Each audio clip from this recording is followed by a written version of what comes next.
Hello everyone, my self Rahul Bhati. ठीक है, चलो आगे का कार्यक्रम बढ़ाते हैं। क्वेश्चन नंबर 9 सॉल्व करेंगे। उससे पहले कुछ अनाउंसमेंट करनी वो मैं कर लेता हूँ। आपके लिए जो इंक्वायरी फॉर्म जो बनाया गया है गूगल फॉर्म के रूप में, तो वो आपको डिस्क्रिप्शन के लिए डिस्क्रिप्शन बॉक्स में आपको अवेलेबल है। तो वो आप प्लीज़ भर दीजिएगा, तो हम आपको कांटेक्ट करेंगे और आपको हम बताएंगे आगे आपके लेक्चर्स कैसे मिलेंगे, लैपटॉप, मोबाइल और आपके डेस्कटॉप। जो भी ऑप्शन आप एक्सरसाइज करोगे उसके अंदर आपको वीडियो हम अवेलेबल करवा देंगे आगे के लिए, और कैसे होगा, क्या होगा, कि सब कुछ चीज़ें हम आपको डिटेल्स प्रोवाइड कर देंगे। अब तक जितने भी लेक्चर्स अपलोड हुए यूट्यूब में, उसकी सब लिंक डिस्क्रिप्शन बॉक्स में प्लेलिस्ट के रूप में आपको वो भी चीज़ें दे दी गई है। तो प्लीज़ आप, अगर आपने कोई वीडियो नहीं देखा है दूसरे सब्जेक्ट्स के, वो भी देख लीजिए। मैथ्स, एसपी और इकोनॉमिक्स के लेक्चर्स अपलोड किए गए हैं। धीरे धीरे बाकी सब्जेक्ट्स के भी लेक्चर्स क्या होंगे, अपलोड हो जाएंगे। तो आप बिल्कुल भी चिंता मत कीजिए, पढ़ाई अपनी कंटिन्यू रखते रहिए, ठीक है। और जितना हो सके वीडियो को क्या कीजिए, शेयर कीजिए, ठीक है। चलो स्टार्ट करते हैं, आगे बढ़ते हैं। क्वेश्चन नंबर 8 पढ़ते हैं जरा।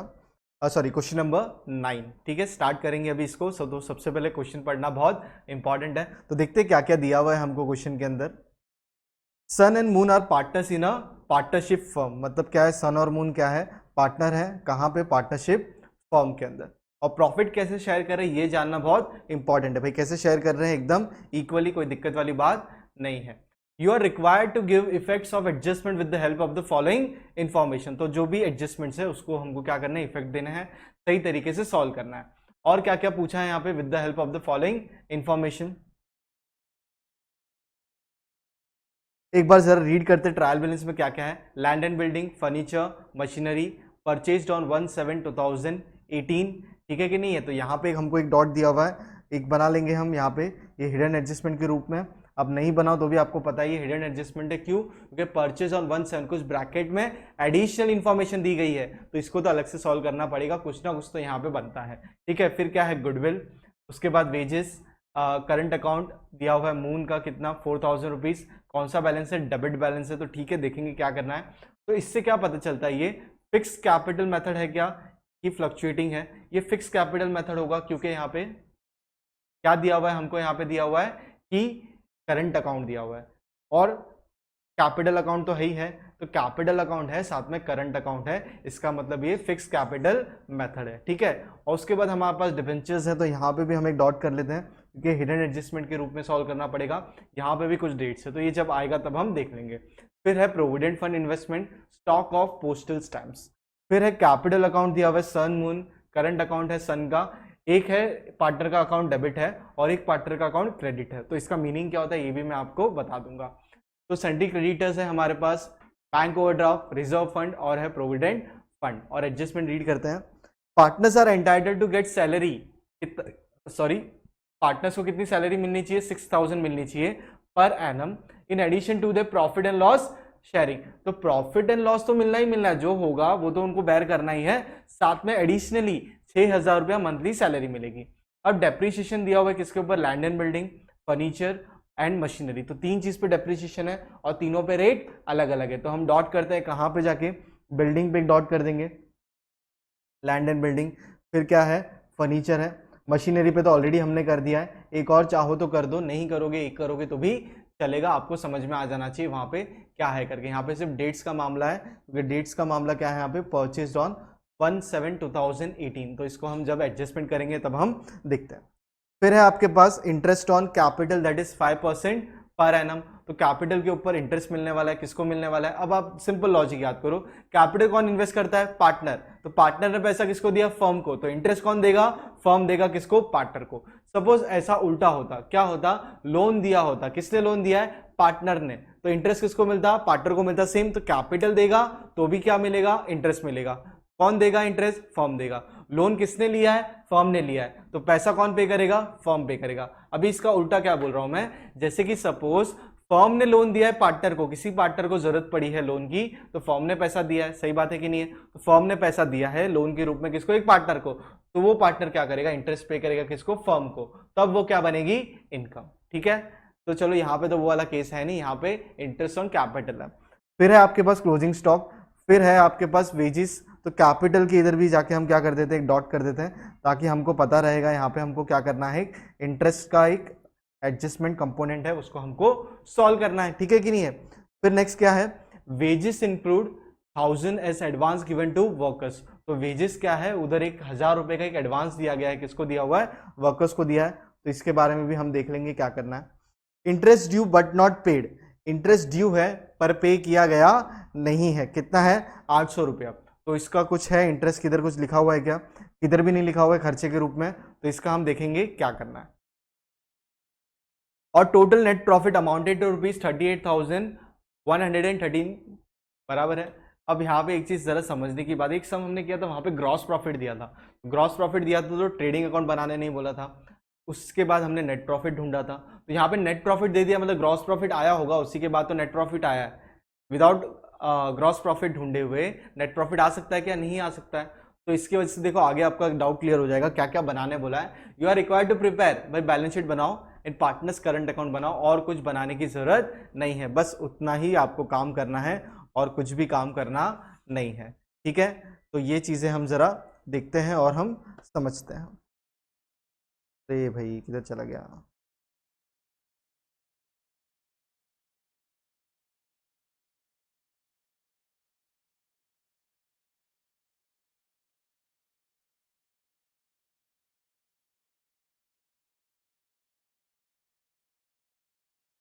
बाबा देखते ही देखते देखो चैप्टर खत्म होने आ गया है, ठीक है। आपकी रूलिंग इस तरीके से रेडी होनी चाहिए क्वेश्चन नंबर 9 के लिए। तो मैं यहाँ पे लिख देता हूँ क्वेश्चन नंबर 9। तो यहाँ पे पार्टनर्स करंट अकाउंट बनाया हुआ है, यहाँ पे बनाया हुआ है मैंने बैलेंस शीट बनाई हुई है। तो हम एक एक चीज़ को आराम से समझ के हम एक एक चीज़ को सॉल्व करेंगे, क्योंकि यहाँ पे क्या बोलते हैं, ट्रेडिंग अकाउंट बनाना नहीं है, प्रॉफिट एंड लॉस अकाउंट बनाने की भी जरूरत नहीं है, बिल्कुल भी जरूरत नहीं है, क्योंकि क्वेश्चन में बोला ही नहीं है।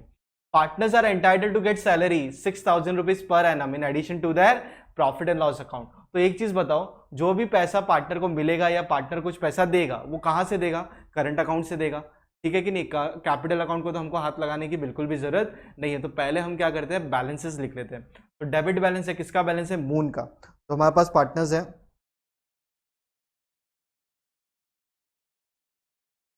तो एक चीज आपको छोटी सी चेंज करनी है यहाँ पे,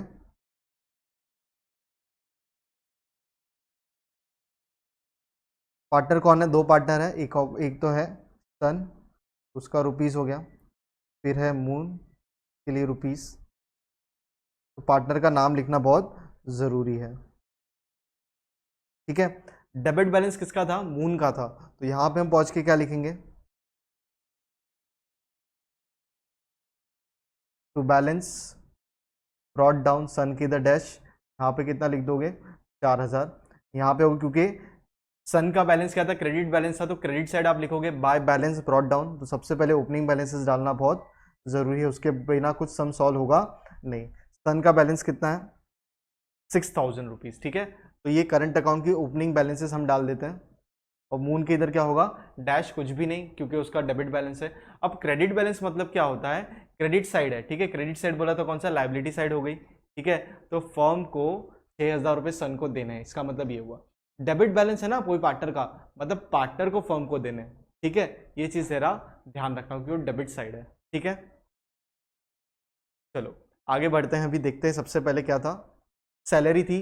partners are entitled to get salary, 6,000 रुपये मिलना चाहिए, ये उनका हक है। तो कौन सी साइड जाएगा, मिलना चाहिए, तो पार्टनर क्रेडिट द रिसीवर वाला रूल लगेगा। तो आप सीधा का सीधा पहुंच जाओगे करंट अकाउंट में, और वहां पे क्या लिखोगे, बाय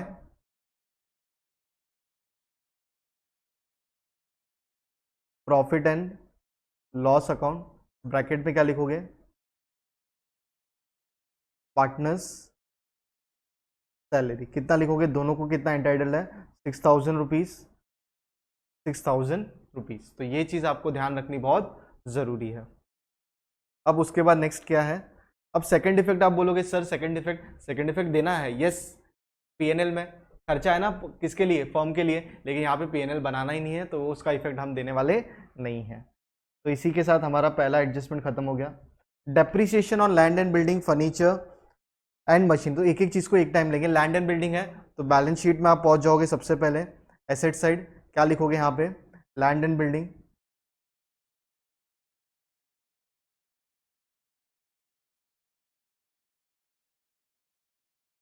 कितना है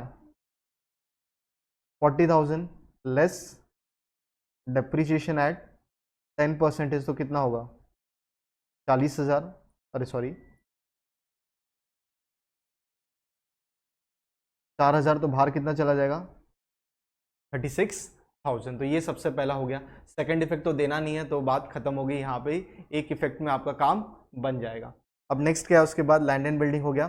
फिर क्या था, फर्नीचर। फर्नीचर कितना है 18,000, फर्नीचर पे कितना है 5% डेप्रिसिएशन है, ये रहा ना 5% डेप्रिसिएशन है, और ये कितना है 18,000 फर्नीचर पे वैल्यू। मशीनरी पे देखो 2 डॉट है, वो हम आएंगे तब देखेंगे। तो यहाँ पे हम पहुँच के क्या लिखते हैं, फर्नीचर लिखेंगे। फर्नीचर की वैल्यू कितनी थी 18,000 लेस डेप्रिसिएशन एट 5%। एक जीरो कम करोगे तो 1800 मिला, दैट इज 10%, उसका आधा कर दो तो क्या हो जाएगा वो 5%, तो वो कितना हो गया 900 रुपीज। तो 18,000 माइनस 900 कर दोगे तो इजीली आंसर मिलेगा 17,100। ठीक है, तो सेकंड इफेक्ट देना है क्या, बिल्कुल भी देना नहीं है, तो आपका काम यहाँ पे ही समाप्त हो गया। थर्ड एडजस्टमेंट देखते हैं, मतलब थर्ड मतलब उसी में तीसरा है, फर्नीचर सॉरी मशीनरी पे कितना है 3%, लेकिन मशीनरी इज परचेज्ड ऑन 1/7/2018, अप्रैल में यूज नहीं किया है, मई में यूज नहीं किया है, जून में यूज नहीं किया, 3 महीने तो यूज ही नहीं हुआ क्योंकि खरीदा ही नहीं था, तो उस पर डेप्रिसिएशन लगने वाला है क्या, बिल्कुल भी नहीं। तो ये चालू कहां से हुआ है, अप्रैल में, जून के बाद 1 जुलाई से, तो कितने महीने तक यूज होने वाला है, जुलाई से लेकर मार्च तक आर 9 मंथ्स, तो डेप्रिसिएशन कितने महीने का होना चाहिए 9 मंथ्स, और रेट ऑफ डेप्रिसिएशन क्या होगा 3%, 3 दैट इज। तो हम एक वर्किंग नोट करते हैं यहाँ पे, working note number 1, calculation of depreciation on क्या था machinery, value of machinery is equal to कितना है, वैल्यू बताओ ना, वैल्यू ऑफ मशीनरी कितना है, आपने देखा है, याद नहीं है तो प्लीज एक बार जाके देख लो, 40,000 रुपीज है। देयरफॉर डेप्रिसिएशन एट 3%, तो कैसे कैलकुलेट करोगे, 40,000 मल्टीप्लाई बाय 3/100 इंटू 9/12। ये कहाँ से मिला 9/12, क्योंकि 3 महीने तक तो इसको यूज किया हुआ नहीं है, क्योंकि खरीदा ही नहीं था, खरीदा है उस दिन से आपको करना है, कब तक 31 मार्च तक। 40,000 multiply by 3% into 9 divide by 12, तो आंसर कितना आएगा आपको, ये भी आंसर आ रहा है डेप्रिसिएशन 900, इसको आप माइनस कर दोगे तो मिलेगा 39,100, तो ये हो जाएगा वैल्यू ऑफ मशीनरी ऑन 31/3/2019। तो यहाँ पे हम अब उसका इफेक्ट्स दे देंगे एसेट साइड में, क्योंकि पीएनएल में तो देने का जरूरत ही नहीं है, क्योंकि कुछ भी पूछा नहीं है, तो जितना पूछा है उतना ही काम करना है। फर्नीचर के बाद नीचे लिखोगे मशीनरी लेस डेप्रिसिएशन एट 3%, और यहाँ पे क्या लिखोगे वर्किंग नोट नंबर 1, तो कितना था 40,000, उसमें से आप माइनस कर दो, कितना माइनस करोगे 900 रुपीज़, ये आपने माइनस किया तो बाहर कितना गया 39,100। ठीक है, ये चीज़ आपकी यहाँ पे खत्म हो गई है पूरा की पूरी। सेकंड इफेक्ट तो देने की बिल्कुल भी जरूरत नहीं है, क्वेश्चन में बोला ही नहीं है, बार बार मैं ये रिपीट कर रहा हूँ, तो आप बोलोगे सर इतनी देर 2 इफेक्ट चल रहे थे, ये आप कौन सी नई अकाउंटिंग चालू कर रहे हो एंड में, अरे क्या करूँ मैं, क्वेश्चन ही ऐसा पूछा गया है, तो यहाँ पे आपको बनाने की आवश्यकता बिल्कुल भी नहीं है। चलो, interest on capital 5% per annum, तो सबसे पहले वैल्यू देखते हैं, कैपिटल का कितना है 33,500, 33,500 दोनों का है, तो 33,500 पे क्या निकालना है 5% आपको निकालना है। 5% जैसे ही आप कैलकुलेट करते हो किसको मिलने वाला है, पार्टनर्स को मिलने वाला है, तो पार्टनर्स के क्रेडिट साइड में जाएगा, और कौन देने वाला है, फॉर्म देने वाला है, तो फॉर्म के लिए खर्चा तो कहाँ पे जाएगा, पीएनएल में जाएगा। ठीक है, पीएनएल डेबिट साइड पर, पीएनएल तो यहाँ पे है नहीं, तो कोई चिंता वाली बात नहीं है। तो यहाँ पे वापस से आप लिखोगे by profit and loss account, bracket में क्या लिखोगे, इंटरेस्ट ऑन कैपिटल। ठीक है, तो अब कितना था 33, चेक कर लेंगे 33,500, तो 33,500 पे 5% निकालो, तो answer is what 1675, that is 1675, 1675। अब सेकंड डिफेक्ट खर्चा है तो पीएनएल में जाना चाहिए, पर पीएनएल में जाएगा नहीं क्योंकि पीएनएल बनाया नहीं है। ठीक है, तो ये चीज़ें यहाँ पे ही खत्म हो जाती है। फिर क्लोजिंग स्टॉक 60,743, यार ये तो सिंपल है, 60,743। आप बस पहुंच जाइए यहाँ पे बैलेंस शीट में, लिखिए यहाँ पे क्लोजिंग स्टॉक। ये तो आपका सबसे फेवरेट एडजस्टमेंट है। कितना दिया हुआ है क्लोजिंग स्टॉक की वैल्यू, वापस से देखते हैं कि गलती होनी नहीं चाहिए। 60,743 क्लोजिंग स्टॉक भी हो गया। Wages include 1000 as advance given to workers, तो वेजेस कितना पे किया गया है, 2000 रुपया। वेजेस कहां पे जाता है, ट्रेडिंग अकाउंट में जाता है। आपने कुछ एडवांस दिया, एडवांस दिया मतलब लेस करना पड़ेगा, तो एक्चुअली खर्चा कितना है, 1000 रुपया करंट ईयर का, तो 1000 रुपया आपका क्या बन जाएगा, एसेट बन जाएगा, ऐसे एज अ प्रीपेड वेजेस। तो यहाँ पे ट्रेडिंग अकाउंट बनाना नहीं, तो वो एडजस्टमेंट नहीं होगा, तो सिर्फ एसेट साइड आप जाके पहुंच के क्या लिख दोगे, प्रीपेड वेजेस। कितना है प्रीपेड वेजेस, 1000 रुपया। ठीक है, तो ये वाला काम भी आपका कंप्लीट हो गया। नेक्स्ट देखते हैं, interest due but not paid 800। Interest due है पर पे किया नहीं गया है, पे करना है, तो खर्चा होगा, पीएनएल में जाएगा। पीएनएल यहाँ पे बन नहीं रहा है, दिया है क्या, अभी तक नहीं दिया, तो ये क्या है, लाइबिलिटी। बोलो हाँ कि ना, पक्का हाँ ना, तो ये क्या है, लाइबिलिटी है। तो आप लाइबिलिटी साइड पहुंचोगे और क्या लिखोगे, outstanding interest.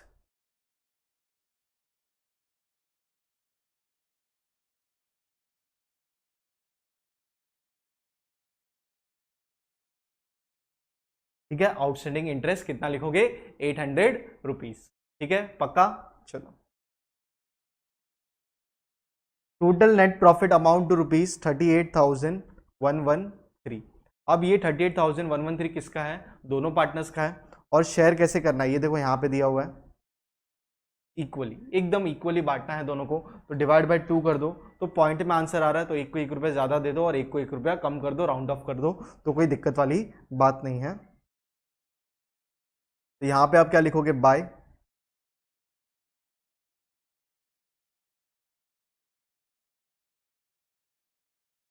Profit and loss account, bracket में क्या लिखोगे, नेट प्रॉफिट।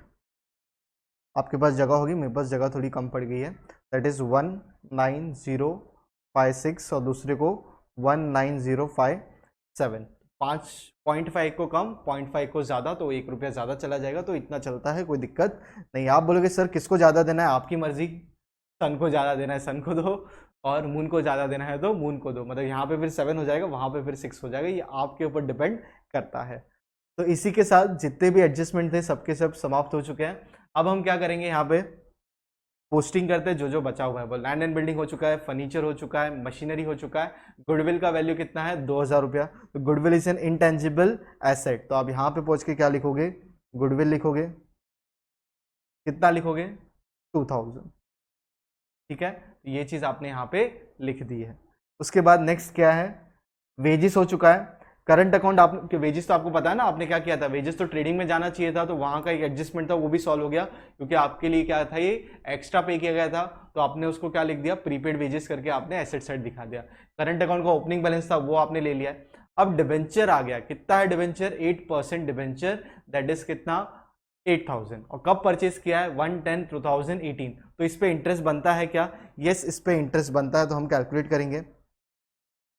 सबसे पहले यहां पे लिखते हैं 8% डिबेंचर्स। ठीक है, ये आपने लिखा, कितना वैल्यू है, 8000 रुपया। अब हम करते हैं यहाँ पे नीचे वर्किंग नोट 2, क्या लिखेंगे, कैलकुलेशन ऑफ, किस चीज़ का कैलकुलेशन करना है बताओ ना, calculation of interest on debentures. तो इंटरेस्ट कितना है, अरे सॉरी, इंटरेस्ट के पहले क्या, इन्वेस्टमेंट कितना है, amount invested is equal to rupees 8000, therefore interest is equal to 8% बोला तो 8/100, पहले अमाउंट लिख लेते हैं,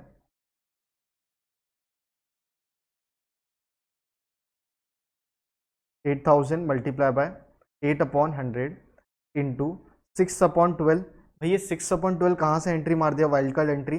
देखो ना यहाँ पे डेट क्या दी गई है, 1/10/2018। भाई इन्वेस्ट ही 1/10 को किया है, तो पिछले 6 महीने का इंटरेस्ट मिलना है क्या, बिल्कुल भी नहीं। इंटरेस्ट 1/10 से लेके 31 मार्च 2019 तक मिलेगा। तो ये किसके लिए होगा, ओनली फॉर 6 मंथ्स। तो उसको कैलकुलेट कर लेंगे, that is 8000 multiply by 8%, that is 640, उसको कर दो डिवाइड बाई 2, तो answer is what, 320।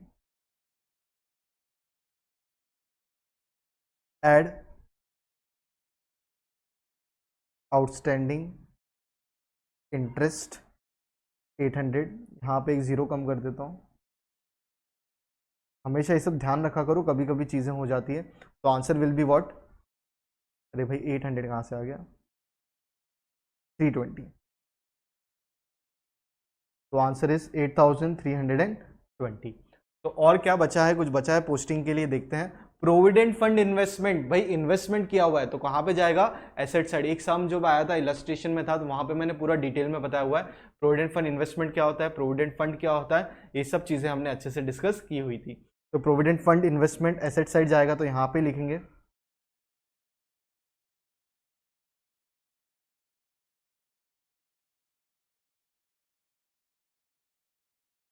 Provident fund investment. Amount कितना है भाई, कितना इन्वेस्ट किया गया है, 3500। ठीक है, तो ये वाली चीज भी हो चुकी है। एक और आइटम बचा हुआ है वहां पे, स्टॉक ऑफ पोस्टल स्टैंप। भाई पिछला पुराना स्टॉक बच गया है, तो स्टॉक ऑफ पोस्टल कहाँ पे जाएगा, एसेट में आप क्या लिखोगे, स्टॉक के रूप में बता दोगे, कितना लिखोगे। देखो अमाउंट कितना है, 500, अरे कितना था, 500 रुपया। तो ये चीज बच गई है, तो वापस से वहां पे पहुंच के उसके नीचे स्टॉक ऑफ पोस्टल स्टैम्प कितना, 500 रुपीज। ठीक है, तो डेबिट साइड जो भी था सब कुछ कंप्लीट कर दिया हमने। अब हम आगे बढ़ते हैं ट्रायल बैलेंस के। कैपिटल अकाउंट सन और मून का, तो ये चीज़ तो फिक्स कैपिटल मेथड है, तो जो चीज़ है उसको वैसे का वैसे आप क्या कर दो, लिख दो। जो डॉट था वो ऑलरेडी सॉल्व हो चुका है आपका, तो आप यहाँ पे पहुंच के क्या लिखोगे, पार्टनर्स कैपिटल अकाउंट। ठीक है, कौन कौन है भाई, सन और मून। आप बोलोगे सर लाइन नहीं छोड़ रहे, क्या जरूरत है, कोई एडजस्टमेंट यहाँ पे आने वाला नहीं है। तो कितना था कैपिटल, कितना था, 33,500 था, तो दोनों का 33,500, यहाँ पे भी 33,500, बाहर लेके जाएंगे 33 कितना हो गया, 36, 500 500 1000, तो टोटल कितना हो जाएगा, 37,000, अरे सॉरी 67,000।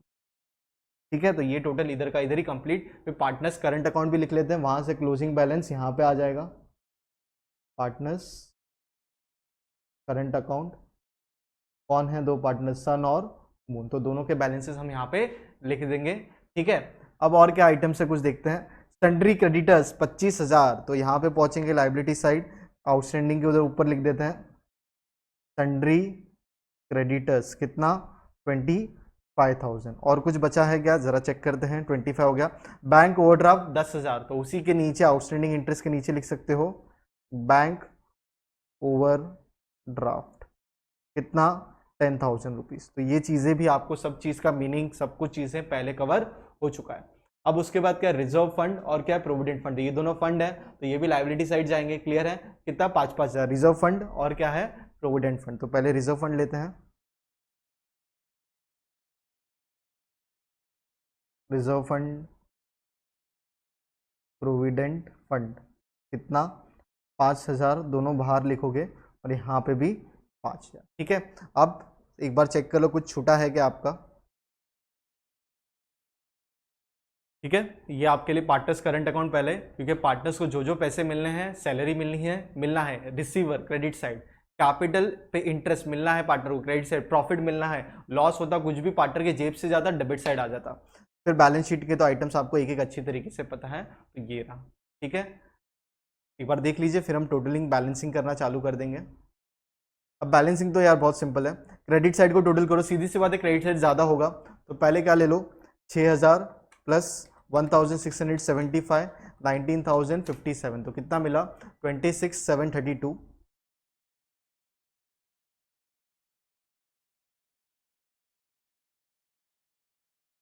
26,732, यहाँ पे भी कितना होगा, 26,732। ठीक है, ये हो गया। अब ऊपर कितना है, 4000 है, तो उसमें से 4000 हटा दो। तो 4000 रुपये कौन से है भाई, पहले से ही नेगेटिव चल रहा था, 4000 पार्टनर को देने थे मून को, तो 4000 वो दे देगा, 26,732 रुपये, मतलब 26,732 रुपीज फॉर्म को देने थे। किसको देने थे, मून को, पर मून को ऑलरेडी 4000 देने थे, तो बैलेंस कम हो गया 4000 से, तो कितना आया 22,730, तो ये आ गया। और यहाँ पे क्या लिख दोगे, टू बैलेंस कैरी डाउन। अब नेक्स्ट करते हैं बैलेंसिंग। 6000 रुपये पहले से ही देने थे, और 6000 इंटरेस्ट 1675, फिर 19,056, तो बैलेंस कितना हो गया यहाँ पे 32,731। तो आंसर इज 32,731, यहाँ पे भी 32,731। तो अब उसको आप क्या करोगे, यहाँ पे कुछ भी करने का जरूरत नहीं है, 32,731, तो ये पूरा का पूरा आपका ये रहा। अभी 1 दिख नहीं रहा होगा आपको, ठीक है, 32,731। अब आप पार्टनर्स के करंट अकाउंट में पहुंचोगे, दोनों का बैलेंस लिख दोगे। सन का कितना है 32,731, 32,731, और दूसरा कितना है 22,732, 22,730। तो इसको हम प्लस करके बाहर ले लेते हैं, 32,731 प्लस 22,732, 55,463, 55,463। अब देख लीजिए, दोनों टोटल को प्लस कीजिए, डेबिट साइड और मतलब एसेट और लाइबिलिटी साइड, तो देखो क्या आंसर मिलता है। दोनों सेम आना चाहिए, तभी आपका आंसर करेक्ट है। और कभी एग्जाम में नहीं भी आया ना, तो देखो क्या गलती हुई है, आपको आंसर्स मिल जाएंगे अगर आप बराबर से उसको चेक करोगे तो।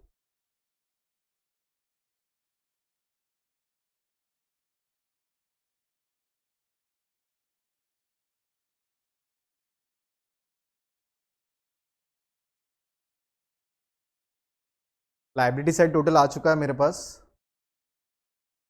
1,68,263। एसेट साइड करते हैं, 36,000, 17,100, 39,100,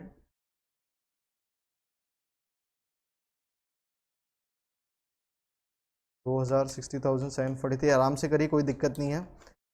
प्लीज़ आप कोई भी कैलसी वगैरह यूज़ मत करना, एग्जाम में आपको हाथ से ही सॉल्व करना है, कैलकुलेटर्स वगैरह अलाउड नहीं है, हायर स्टैंडर्ड्स में अलाउड होंगे नेक्स्ट ईयर। तो अभी प्लीज़ पेंसिल से ही, हाथ से ही सॉल्व करना है आपको। बैलेंस शीट टोटल ये रहा 16826। कोई दिक्कत है तो मुझे पूछ लीजिएगा। ये रहा पहले आपके लिए trial balance, sorry balance sheet तो बनानी है, पर वो मैं दिखाता हूँ। पहले अपना पार्टनर्स करंट अकाउंट देख लो, कुछ आपका अगर छोटा है तो उसको ज़रा करेक्शन कर लेना।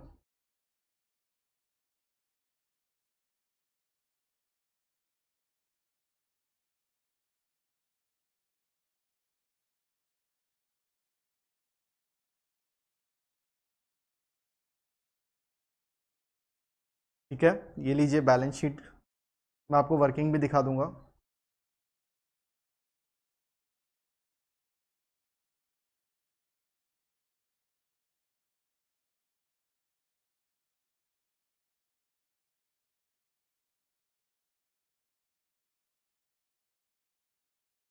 ठीक है, वर्किंग लीजिए।